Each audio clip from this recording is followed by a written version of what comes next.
Hello friends, नमस्कार। हमारे YouTube channel पुस्तिका में आपका स्वागत है। आज हम एक बहुत ही नए तरीके से शुरुआत करने वाले हैं। हाँ, एक बिल्कुल नया फॉर्मेट ट्राई कर रहे हैं हम लोग। बिल्कुल। तो मैं एक कहानीनुमा Q&A फॉर्मेट शुरू करना चाहता था। सवाल ये है कि पुस्तिका सीरीज क्यों इम्पोर्टेंट है? मुझे लगता है दोस्तों को इसका जवाब अब तक तो मिल ही गया होगा। हाँ, पर फिर भी बता देता हूँ।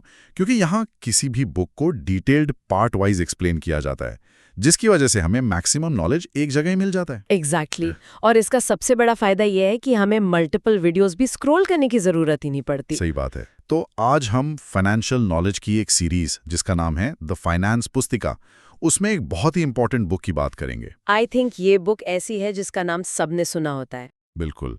हम बात कर रहे हैं rich dad poor dad book की। रॉबर्ट कियोसाकी की ये बुक दुनिया की सबसे फेमस पर्सनल फाइनेंस बुक्स में से एक है। और मैं कहूंगी कि इसे पढ़ना इसलिए जरूरी है क्योंकि ये पैसे, इन्वेस्टमेंट्स और फाइनेंशियल फ्रीडम के बारे में हमारी पुरानी सोच को पूरी तरह बदल देती है। मतलब जो माइंड ब्लॉक होता है ना, उसको तोड़ देती है। और मोस्ट इंपॉर्टेंट बात यह है कि फाइनेंशियल नॉलेज हमारे यहाँ स्कूल या कॉलेज में नहीं पढ़ाया जाता। वही तो सबसे बड़ी प्रॉब्लम है। हाँ, या तो ऐसे पूरी जिंदगी अपने एक्सपीरियंस के साथ सीखना पड़ता है, या फिर ऐसी अच्छी किताबों के माध्यम से जो राइटर का असली मतलब ओरिजिनल एक्सपीरियंस होता है। सही कहा आपने। और आज की इस डीप डाइव का जो मिशन है ना, वो बहुत खास है। अच्छा, वो क्या है?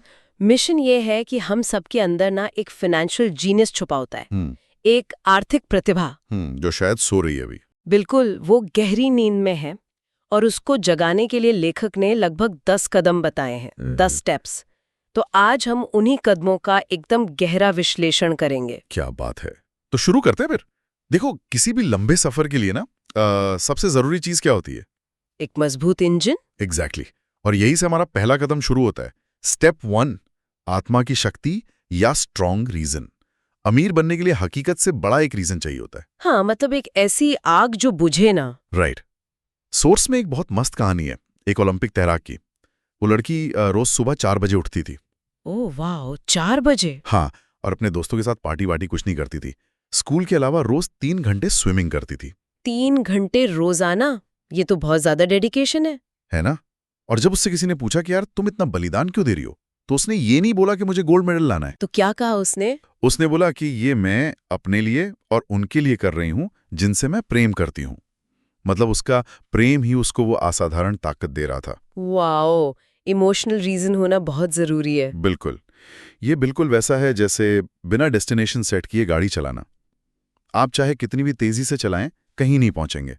आपको पता होना चाहिए कि आप क्या चाहते हैं और क्या नहीं चाहते हैं। सही बात है। अगर हम लेखक को भी देखें तो उनके पास भी ऐसे ही डीप रीजंस थे। वो जिंदगी भर नौकरी नहीं करना चाहते थे, जो कि उनका क्या नहीं चाहिए वाला पार्ट था। एग्जैक्टली। और वो दुनिया घूमना चाहते थे जो उन्हें चाहिए था। यही जज्बाती कारण उन्हें हारने के बाद भी उठ खड़े होने की ताकत देता था। जब तक आपका वाई क्लियर नहीं है तब तक हाउ का कोई मतलब नहीं बनता। सही कहा। अब आते हैं दूसरे स्टेप पर, जो है विकल्प चुनने की ताकत, मतलब पावर ऑफ चॉइस। हम हर दिन चुनते हैं कि हम अमीर बनेंगे या गरीब। वेट, हर दिन कैसे? देखो, हर दिन जब हमारे हाथ में $1 आता है या चलो ₹1 आता है, तो हम डिसाइड करते हैं कि उसको कहाँ खर्च करना है। वही फैसला तय करता है कि हम मध्यम वर्गीय रहेंगे या अमीर बनेंगे। ओह, अच्छा। तो बेसिकली हमारा सबसे बड़ा एसेट हमारा दिमाग है, राइट? और लेखक ने अपने दिमाग में इन्वेस्ट करना चुना था। मुझे याद है सूस में लिखा था कि उन्होंने एक सेमिनार अटेंड किया था। हाँ, रियल एस्टेट का सेमिनार था वो। बिल्कुल। और उस सेमिनार की फीस लगभग $385 थी। पर उस एक सेमिनार की नॉलेज से उन्होंने बाद में $20 लाख कमाए। सोचो, रिटर्न ऑन इन्वेस्टमेंट कितना ज्यादा था। वही तो। लोग दिमाग पे खर्च करने से डरते हैं क्योंकि उन्हें लगता है कि उन्हें सब कुछ पता है। एक बड़ा ही इंटरेस्टिंग इंसाइट है पीटर लिंच के ऑडियो टेप वाला। हाँ, वो टेप रिवाइंडिंग वाला किस्सा। एग्जैक्टली। लेखक जब भी पीटर लिंच का कोई ऑडियो टेप सुनते थे और अगर उन्हें किसी बात पर गुस्सा आता था या वो असहमत होते थे, तो बंद नहीं कर देते टेप को। नहीं, बिल्कुल नहीं। वो उसको रिवाइंड करके 20 बार सुनते थे। 20 बार? बाप रे। हाँ, ताकि वो सामने वाले के दिमाग और उसके नजरिए को पूरी तरह समझ सकें। नए विचारों का स्वागत करना ही असली बुद्धिमानी है ना। सही बात है। अगर ईगो बीच में आ गया तो सीख ही नहीं सकते। बिल्कुल। अब चलिए, दिमाग तो तैयार हो गया, पर उसके बाद सबसे ज्यादा असर किस चीज का पड़ता है पता है? किसका? हमारे आसपास के माहौल का, जो हमारा तीसरा कदम है, साथ रहने की ताकत, यानी चूजिंग फ्रेंड्स वाइजली। लेखक ने कहा था कि वो अपने दोस्तों को उनके बैंक बैलेंस से नहीं चुनते बल्कि उनके ज्ञान के लिए चुनते हैं। राइट? लेकिन एक सेकंड, यहाँ मुझे एक छोटा सा डाउट है। तो क्या इसका मतलब हमें अपने गरीब दोस्तों से दोस्ती तोड़ लेनी चाहिए? नहीं नहीं, बिल्कुल नहीं। क्योंकि ये थोड़ा अजीब और मतलब स्वार्थी लग रहा है सुनने में। मैं समझ रही हूँ आप क्या कह रहे हैं, लेकिन लेखक का पॉइंट ये नहीं है। वो अपने गरीब दोस्तों से बहुत प्रेम करते हैं, पर वो उनसे ये सीखते हैं कि क्या नहीं करना चाहिए। अच्छा, मतलब उनकी गलतियों से सीखते हैं। हाँ, क्योंकि अक्सर जो लोग फाइनेंशियली स्ट्रगल कर रहे होते हैं ना, वो चिकन लिटिल की तरह होते हैं। चिकन लिटिल, ये क्या कॉन्सेप्ट है? ये एक कहानी का किरदार है। एक मुर्गा जिसे हमेशा लगता था कि आसमान गिरने वाला है, उसके अंदर हमेशा डर रहता था। ओह, आई गेट इट। जब लोग हमेशा डराते रहते हैं कि मार्केट गिर जाएगा, पैसे डूब जाएंगे। एग्जैक्टली। उन डरे हुए दोस्तों से दूरी नहीं बनानी, पर उनकी उन बातों में नहीं आना। वहीं दूसरी तरफ जो अमीर दोस्त हैं, उनसे आपको इनसाइडर ट्रेडिंग का फायदा मिलता है। वेट, इनसाइडर ट्रेडिंग तो इलीगल होती है ना? हाँ, टेक्निकली वो शब्द गलत लगता है, पर यहाँ उनका मतलब कानूनी रूप से जल्दी इन्फॉर्मेशन मिलने से है। मार्केट ट्रेंड्स की पहली खबर अमीर नेटवर्क से ही आती है। समझ गया, मतलब उनके नेटवर्क में ऐसी बातें होती हैं जो अभी न्यूज़ में आनी बाकी हैं, तो वो राइट टाइम पे इन्वेस्ट कर पाते हैं। बिल्कुल। और यहीं से चौथा कदम निकलता है, जल्दी सीखने की ताकत, यानी मास्टरिंग फॉर्मूलाज। हाँ, वो फॉर्मूला वाली बात। हम वही बन जाते हैं जो हम पढ़ते हैं। ज़्यादातर लोग ना स्कूल में सिर्फ एक ही फॉर्मूला सीखते हैं कि भाई पैसे के लिए 8 घंटे काम करो और बस सेफ रहो। वही सबसे पुराना और स्लो फॉर्मूला है। और जब वो पुराना हो गया, सबको पता चल गया, तो मुनाफा कम होने लगा। तो उन्होंने रुकने के बजाय डेरिवेटिव्स और कमोडिटी के नए फॉर्मूला सीख लिए। एग्जैक्टली। आज की इस तेजी से बदलती दुनिया में ये मायने नहीं रखता कि आप कितना जानते हैं, बल्कि ये जरूरी है कि आप कितनी तेजी से कुछ नया सीख सकते हैं। सही बात है, अडेप्टेबिलिटी सबसे जरूरी है। पर सीखना एक बात है, और उस पर अनुशासन या डिसिप्लिन बनाए रखना सबसे मुश्किल काम है। डिसिप्लिन तो भाई सबसे बड़ा चैलेंज है। हाँ, और यही हमारा पांचवा कदम है, खुद पर अनुशासन की ताकत, यानी पे योरसेल्फ फर्स्ट। खुद को पहले भुगतान करे। हाँ, the richest man in Babylon किताब का बहुत फेमस नियम है ये। अगर आप में सेल्फ डिसिप्लिन नहीं है ना, तो अमीर बनने की कोशिश ही बेकार है। लेकिन एक मिनट, इसमें एक बहुत बड़ा फ्लॉ है। अगर किसी महीने मेरे पास पैसे कम हैं, तो मैं अपने बिल्स ना चुकाऊं और खुद को पहले पैसे दे दूं? ये तो मुझे थोड़ा गैर जिम्मेदारी, मतलब इररिस्पॉन्सिबल वाली बात लग रही है। ज्यादातर लोगों को ये लगता है। क्या लेखक लोगों को डिफॉल्टर बनने को कह रहे हैं कि जाओ क्रेडिट कार्ड का बिल मत भरो? नहीं नहीं, लेखक बिल न चुकाने को नहीं कह रहे हैं। उनका फंडा बहुत गहरा है। वो कह रहे हैं कि खुद को पहले पैसे दो, मतलब पहले अपने एसेट कॉलम में निवेश करो। अच्छा, और उसके बाद? और जब बिल वालों का और उधार देने वालों का प्रेशर आए ना, तो उस डर को या उस प्रेशर को अपनी आर्थिक प्रतिभा को जगाने के लिए इस्तेमाल करो। ओह वाह, मतलब दबाव में आकर दिमाग चलाओ। एग्जैक्टली। अपनी बचत को तोड़कर बिल्स भरना न गरीब और मध्यम वर्गीय लोगों की आदत है। अमीर लोग उस दबाव में नए रास्ते निकालते हैं, नए तरीके सोचते हैं कि एक्स्ट्रा पैसे कहाँ से कमाएं। क्या बात है यार, मतलब उस प्रेशर को अपने खिलाफ नहीं बल्कि एक फ्यूल की तरह यूज करो, अपने दिमाग की एक्सरसाइज करवाओ। सही समझे आप। अब आते हैं छोटे कदम पर, अच्छी सलाह की शक्ति, यानी पे ब्रोकर्स वेल। ओह हाँ, मैंने देखा है लेखक हमेशा कहते हैं कि अपने प्रोफेशनल्स जैसे लॉयर्स और ब्रोकर्स को अच्छा पैसा देना चाहिए। लोग इसमें बहुत कंजूसी करते हैं। वही तो विरोधाभास है। लोग किसी आम से रेस्टोरेंट में जाते हैं, सर्विस खराब भी हो तो वहां शान दिखाने के लिए 15-20% टिप दे आते हैं। हाँ, बिल्कुल। पर एक ब्रोकर जो आपको लाखों का फायदा करवा सकता है, उसको 3 से 7% कमीशन देने में उनकी जान निकलती है। रोते हैं उसके लिए, क्योंकि लोगों को लगता है कि ब्रोकर सिर्फ उनका पैसा खा रहा है, जबकि एक अच्छा ब्रोकर आपके लिए मार्केट की आंख और कान होता है।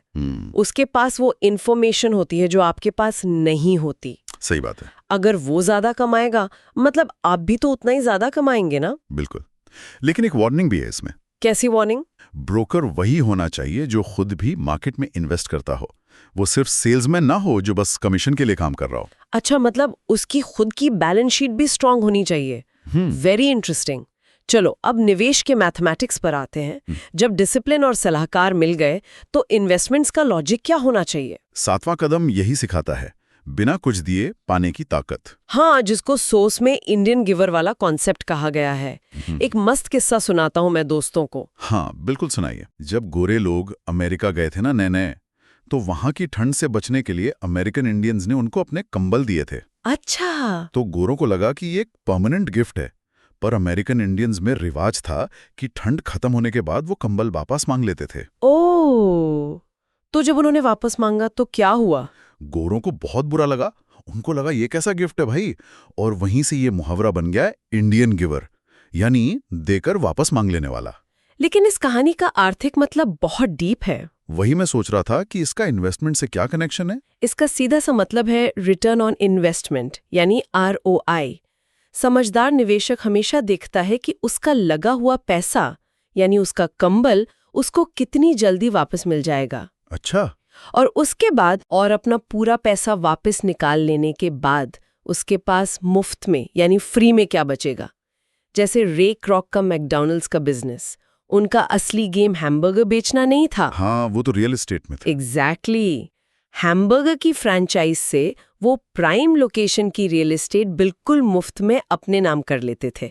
एसेट फ्री में मिल गया। क्या जबरदस्त स्ट्रैटेजी है, अपना पैसा भी बाहर और एसेट भी अपने पास। चलो 8वें कदम पे आते हैं, केंद्रित करने की शक्ति, एसेट्स बाय लक्सरीज। ये रूल हर नए उम्र के लड़के को सीखना चाहिए। पता है, सोर्स में एक 16 साल के लड़के की कहानी है जिसे एक नई कार चाहिए थी। सब बच्चों की तरह। हाँ, तो आम पिता होते तो क्या करते? लोन लेकर कार दिला देते। पर उसके पिता थोड़े समझदार थे, उन्होंने सीधे कार नहीं दिलाई। तो उन्होंने क्या शर्त रखी? उन्होंने उसको $3000 दिए और कहा कि सीधे गाड़ी मत खरीदो, पहले इन पैसों को स्टॉक मार्केट में इन्वेस्ट करो। जब तुम्हारे मुनाफे से ये पैसे डबल हो जाएंगे, तब मुनाफे से कार ले लेना और ओरिजिनल पैसे वापस करना। डिलेड ग्रेटिफिकेशन का बहुत अच्छा लेसन है ये। बिल्कुल। और उस लड़के ने पैसे भले ही खो दिए बाद में, पर उसे ऐसी अमूल्य आर्थिक शिक्षा मिल गई जो जिंदगी भर काम आएगी। हाँ, उसने पैसे गंवाए पर बहुत कुछ सीख लिया। लोग क्या करते हैं, उन्हें आईफोन चाहिए या कार चाहिए तो वो सीधा EMI पे ले आते हैं, कर्जा लेकर ऐशो आराम की चीजें खरीदते हैं, जो बाद में उन्हें रुलाती हैं। वही तो। जबकि अमीर लोग पहले एसेट बनाते हैं और फिर जब उस एसेट से एक्स्ट्रा पैसा आता है, उस कमाई से वो लग्जरी खरीदते हैं। पैसे को अपना मालिक कभी मत बनने दो, उसके ऊपर शासन करना सीखो। सच में बहुत प्रैक्टिकल एडवाइस है, पर ये सब सुनने में ना थोड़ा सा मुश्किल लगता है। प्रैक्टिकल लाइफ में डर लगता है लोगों को निवेश करने में। राइट। इस डर को दूर करने का एक बड़ा मस्त तरीका है, जो है 9वां कदम, मिथक की ताकत, यानी नीड फॉर हीरोज। मुझे याद है बचपन में हम लोग जब क्रिकेट खेलते थे गली में। हाँ, सब करते थे। हाँ, तो कोई सचिन तेंदुलकर की तरह बैट पकड़ता था, कोई फास्ट बॉलर की नकल करता था। उस वक्त हमें लगता था कि हम सच में वैसे ही हैं। हम उनकी बॉडी लैंग्वेज को कॉपी करते थे। एग्जैक्टली। लेखक कहते हैं कि इन्वेस्टिंग में भी हमारे रोल मॉडल्स होने चाहिए। ट्रम्प हो, वॉरेन बफेट हो या पीटर लिंच हो। बिल्कुल। जब भी हम कहीं फंस जाएं या डर लगे तो सोचें कि अगर वॉरेन बफेट मेरी जगह होते तो इस सिचुएशन को कैसे देखते। हाँ। इससे ना हमारे अंदर छुपी हुई ताकत बाहर निकल कर आती है और जो चीजें बहुत मुश्किल लग रही होती हैं वो आसान लगने लगती हैं। सही कहा। अब इन सब बातों के बाद दौलत को बनाए रखने का सबसे आखिरी और सबसे अद्भुत राज आता है, हमारा 10वां कदम। और वो क्या है? देने की शक्ति, द पावर ऑफ गिविंग। लेखक के अमीर पिताजी खुद जब तंगी में होते थे, गरीब होते थे, तब भी वो पैसे और शिक्षा का दान करते थे। वाह, ये थोड़ा उल्टा नहीं लग रहा? जब पास में पैसा ही नहीं है तो दान कैसे? ये एक ऐसा नियम है जिसे समझना बहुत जरूरी है। इस पूरी प्रोसेस में सबसे पावरफुल यही है, teach and you shall receive. हाँ, इस पर मुझे एक और कहानी याद आ गई सोर्स से। वो एक आदमी था ना जो ठंडी रात में एक ठंडे चूल्हे के पास बैठकर चिल्ला रहा था। हाँ, वो जिसे गर्मी चाहिए थी। वो आग को देखकर चिल्ला रहा था कि जब तुम मुझे गर्मी दोगे तभी मैं तुम्हारे अंदर लकड़ियां डालूंगा। सोचो दोस्तों, ये कितना मूर्खतापूर्ण है। बिना लकड़ी डाले गर्मी कैसे मिलेगी? वही ना, दुनिया ऐसी ही है। लोगों को पहले रिटर्न चाहिए, पहले प्यार चाहिए, उसके बाद वो कुछ देंगे। जबकि दुनिया एक आईने की तरह, एक मिरर की तरह काम करती है। आईने की तरह कैसे? आपको जो भी चाहिए, चाहे वो पैसा हो, प्यार हो, दोस्ती हो या मुस्कुराहट, पहले उसको दूसरों को देना शुरू करें। अगर आप आर्थिक रूप से फंस गए हैं और कोई रास्ता नहीं दिखला, तो दूसरों को अमीर बनने में मदद करें या किसी को पढ़ाएं। आप देखेंगे कि नए रास्ते अपने आप खुल जाएंगे। क्या बात बोलिए। देना शुरू करो, मिलना शुरू हो जाएगा। तो दोस्तों, हम इस चर्चा के एंड की तरफ आ गए हैं और ऑडियंस से हमारी एक बड़ी सीरियस अपील है। हाँ दोस्तों, ध्यान से सुनिएगा। आज की इस डीप डाइव से आपने जो भी नियम सीखे हैं, उन्हें सिर्फ सुनकर भूल नहीं जाना है, उन्हें जिंदगी में अपनाने का संकल्प लें। एक स्ट्रॉन्ग कमिटमेंट चाहिए हमें आपसे। बिल्कुल। और हाँ, कमेंट करके जरूर बताएं कि आप लोग में से कौन कौन इन सीख को अपनी असली जिंदगी मतलब एक्चुअल लाइफ में अप्लाई करेगा। हम सबके कमेंट्स पढ़ते हैं। और अप्लाई करना ही सबसे बड़ा स्टेप है अमीर बनने की तरफ। एग्जैक्टली। और हाँ, एक बात और, इस बुक के और भी बहुत सारे राज खुलने बाकी हैं, इसलिए इस बुक के अगले एपिसोड में जरूर आएं आप लोग। उसमें हम और भी डीपर कॉन्सेप्ट्स पर बात करेंगे। सही बात है। और उसके आगे आप लोग नेक्स्ट कौन सी बुक चाहते हैं, ये भी हमें कमेंट बॉक्स में लिखकर बताइए।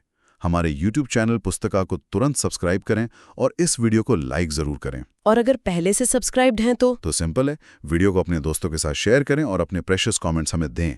अगर आपको हमारे इन एफर्ट से आपका बेनिफिट हुआ है तो हमें बताना मत भूलिएगा। आपका फीडबैक ही तो हमारी मोटिवेशन है। वही तो, आपके कमेंट्स हमें ऐसे ही और वीडियो बनाने के लिए प्रोत्साहित करते हैं। और दोस्तों, इस बुक के नेक्स्ट एपिसोड के साथ साथ हम नेक्स्ट कौन सी बुक लेने वाले हैं, ये सब सबसे पहले जानने के लिए बेल आइकन को जरूर प्रेस करें। अब जाते जाते हमारे एक्सपर्ट आपके दिमाग के लिए एक छोटा सा बॉम्ब छोड़कर जाएंगे। हाँ दोस्तों, जाते जाते इस एक आखिरी सवाल पर विचार जरूर कीजिएगा। लेखक ने शुरुआत में बताया था कि हमारा समाज और हमारा एजुकेशन सिस्टम हमें सिखाता है कि आर्थिक असफलता की चिंता मत करो। सरकार या वो कंपनी जिसमें आप नौकरी करते हैं, वो बुढ़ापे में हमारी देखभाल कर लेगी, जो कि सबसे बड़ा इल्यूजन है। बिल्कुल। जरा सोचिए दोस्तों, आज की इस तेजी से बदलती दुनिया में जहां इकोनॉमी ऐसी है और जहां सब कुछ अनसर्टेन है, क्या अपना आर्थिक भविष्य किसी सरकार या कंपनी के हाथों में छोड़ देना खुद अपने आप में सबसे बड़ा फाइनेंशियल जोखिम मतलब सबसे बड़ा रिस्क नहीं है? सोचिएगा इस बारे में और इस पर अपना दिमाग जरूर दौड़ाइएगा। मिलते हैं आपसे नेक्स्ट एपिसोड में।